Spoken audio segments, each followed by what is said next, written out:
शङ्कर हर हर शङ्कर जय जय शङ्कर हर हर शङ्कर। குரு பிரம்மா குரு விஷ்ணு குரு தேவோ மகேஸ்வரா குரு சாட்சாத் பரபிரம்ம தஸ்மை ஸ்ரீ குருவே நமக. அனைவருக்கும் வணக்கம்.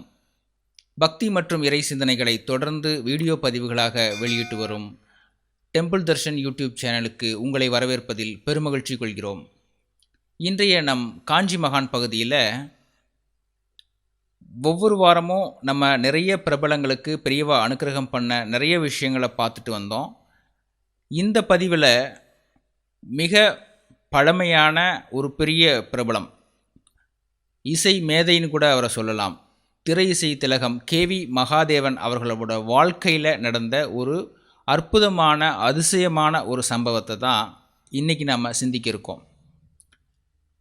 கேவி மகாதேவன் இசையமைப்பாளராக நிறைய பேருக்கு தெரிஞ்சிருக்கும். இன்றைய தலைமுறைக்கு தெரியுமா அப்படிங்கிறது கொஞ்சம் கேள்விக்குறியான விஷயந்தான். எம்எஸ்விக்கு முன்னாடியே அவர் வந்தவர். எம்எஸ்வி அவர்கிட்ட அசிஸ்டண்ட்டாக ஒர்க் பண்ணியிருக்கார்.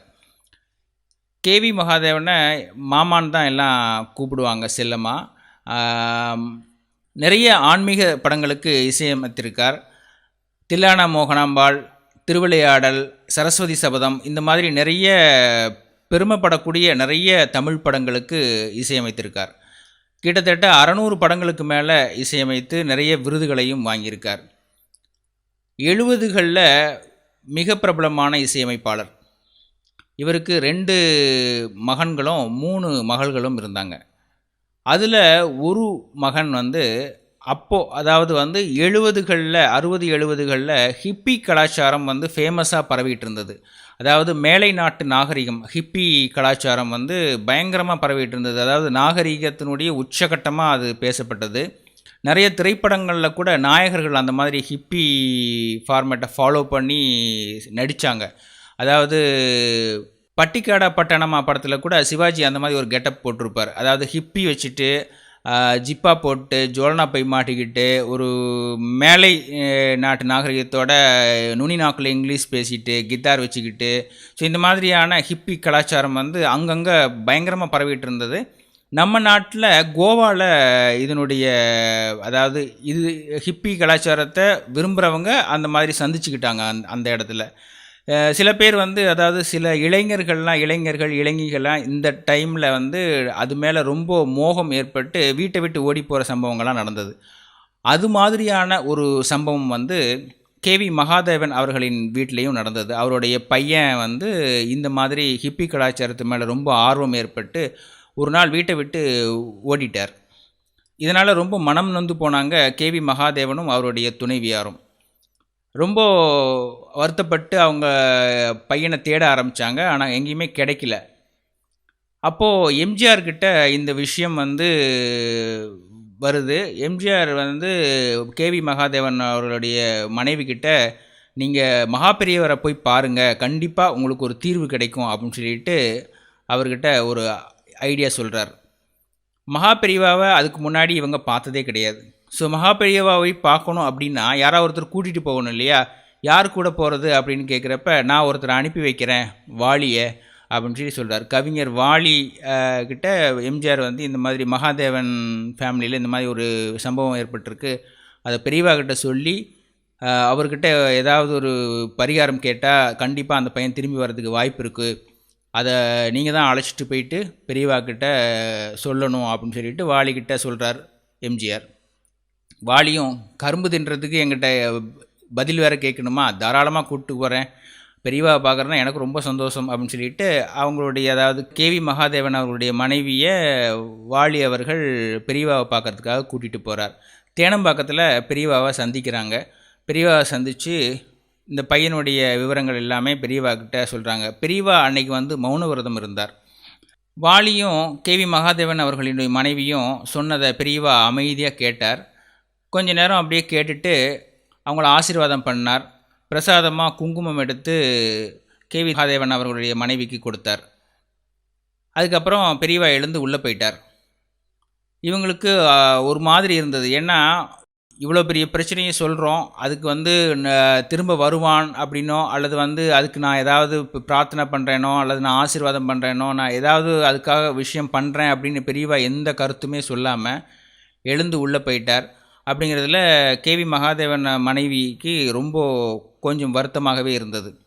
அவங்க திரும்பி சென்னைக்கு வராங்க. இது வந்து நைட் ஆயிடுது சென்னைக்கு வர டைமில். காரில் வரச்ச வாலி அவர்கள்ட்ட இவங்க புலம்பிகிட்டே வராங்க. பெரியவா பார்த்துட்டு எதுவுமே சொல்லலை, எனக்கு ரொம்ப பயமாக இருக்குது அப்படின்னு ரொம்ப புலம்பிகிட்டே வராங்க.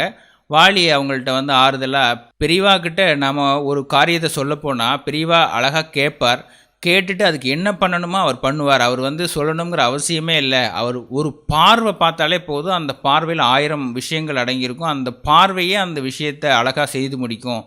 அவருடைய பார்வையோட தீட்சண்யம் பட்டால் போதும், எல்லா காரியமும் நல்லா நடக்கும் அப்படின்னு சொல்லிட்டு அவர் வந்து பெரியவாவை அவ்வளவு புகழ்ந்து பெரியவாவுடைய அனுக்கிரகத்தை பற்றி அந்த அம்மாவுக்கு வந்து எடுத்து சொல்கிறார்.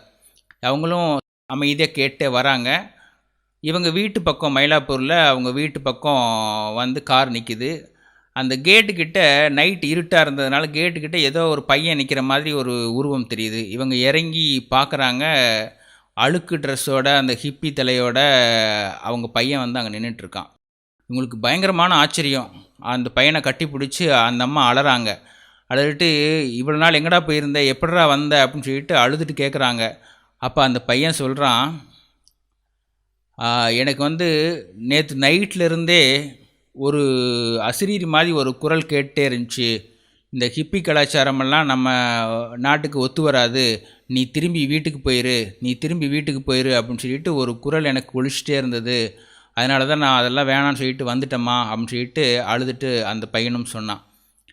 அப்போ தான் அந்த அம்மாவுக்கு புரிஞ்சுது, பெரியவா பண்ண அனுக்கிரகம் தான் அவங்க பையனை மறுபடியும் மீட்டு கொடுத்துருக்கு அப்படின்னு சொல்லிட்டு. அப்போ அங்கேயே அந்த அம்மா ஹரஹர சங்கரா ஜெய ஜெயசங்கரான்னு அந்த நடு இரவுலையும் கத்தி சொல்ல ஆரம்பிச்சிட்டாங்க. மகா பெரியவா இப்படி தன்னை தேடி வந்த அனைவருக்குமே என்ன பிரச்சனையாக இருந்தாலும் சரி, அவர் காதுபட கேட்டால் போதும், அல்லது நாம் நினச்சாலே போதும், அவர் வந்து அதை உணர்ந்து அதுக்கான விஷயங்களை நமக்கு தாராளமாக அள்ளி தருவார். அதுதான் மகா பெரியவா. மகா பெரியவாவுடைய அனுக்கிரகம் வேணும் அப்படின்னு நினைக்கிறவங்க மனசில் நினச்சாலே போதும், அந்த அனுக்கிரகம் உங்களுடைய வீடு தேடி வரும். அதுக்கு ஆத்மார்த்தமான பக்தியும் நம்பிக்கையும் மட்டுமே பெரியவா கிட்ட வேணும். இது மாதிரியான நிறைய சுவையான பிரபலமான அனுக்கிரக சம்பவங்களையும் அற்புதங்களையும் தொடர்ந்து இந்த பதிவுகளில் நாங்கள் சொல்ல காத்திருக்கிறோம். இதை டிஸ்கிரிப்ஷன் பாக்ஸில் இருக்கிற லிங்கில் மேலும் நிறைய பதிவுகளை நீங்கள் பார்த்து தெரிஞ்சுக்க முடியும். பக்தி மற்றும் இறை சிந்தனைகளை தொடர்ந்து நீங்கள் அனுபவிக்கணும் அப்படின்னா டெம்பிள் தர்ஷன் யூடியூப் சேனலுடன் தொடர்ந்து இணைந்திருங்கள். வணக்கம்.